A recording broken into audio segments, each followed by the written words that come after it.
Gilles Thévenon, bonjour. Bonjour. Vous êtes membre du groupusculaire parti qui s'est constitué autour de Virginie Rosière après la fusion des deux partis radicaux, le Parti radical de gauche et aussi le Parti radical valoisien. Vous ne faites pas partie visiblement de ceux qui se sont réjouis de la réunification de la famille radicale alors que tout le monde la réclamait juste avant.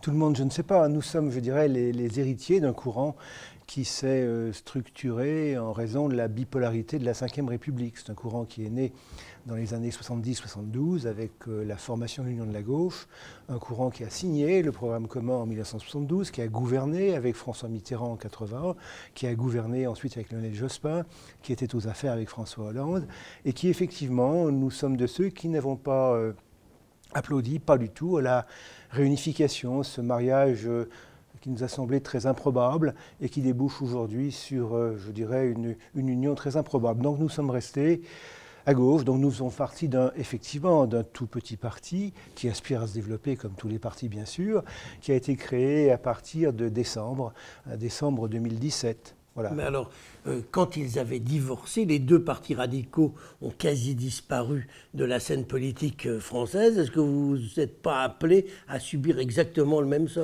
Il est effectivement, moi, vous savez, je suis à la fois acteur politique mineur, mais également observateur politique. Le Parti radical sous la Ve République a connu effectivement cette division fondamentale de 72. Ça a été ensuite difficile, mais pas trop difficile, puisque chacun s'est intégré dans des alliances, les Valoisiens avec l'UDF à l'époque, puis l'UMP, l'UDI, et puis après le mariage.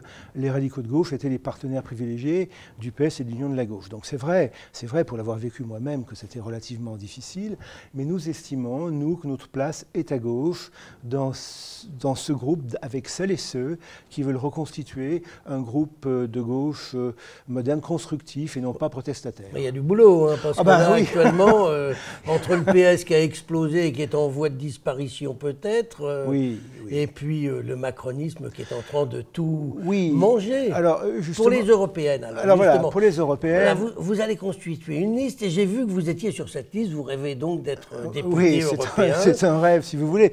Alors, je dirais que pour les élections européennes, nous sommes guidés par deux axiomes. Premièrement, nous sommes une jeune formation, comme vous l'avez dit. Nous voulons participer à un débat politique important. Et les européennes, pour nous, sont importantes. Pour deux choses. D'abord, pour condamner et sanctionner l'ambiguïté, l'hypocrisie du président de la République qui s'érige en modèle anti-Orban, anti-Salvini et qui laisse passer l'Aquarius à quelques encablures de la côte française. Bon, nous voulons apporter des idées, nous voulons... J'aime bien quand on dit à quelques encablures, il suffit de regarder une carte, on voit bien qu'ils étaient beaucoup plus proches de la Sicile, beaucoup plus proches de l'Italie, beaucoup plus proches de la Grèce que de la France. Donc pourquoi vous dites, comme tout le monde, à quelques encablures? Non, parce qu'il pouvait très bien arriver lorsqu'on a su que les ports italiens étaient fermés, comme on le sait, que les ports maltais n'étaient pas très, très, très chauds.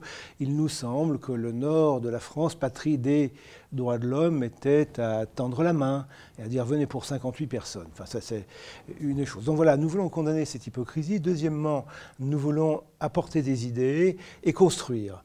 Parce que dire et faire du référendum, de faire des élections européennes un référendum anti-Macron, nous paraît quelque chose de réducteur et de méprisant à l'égard de la construction européenne et à l'égard des peuples européens.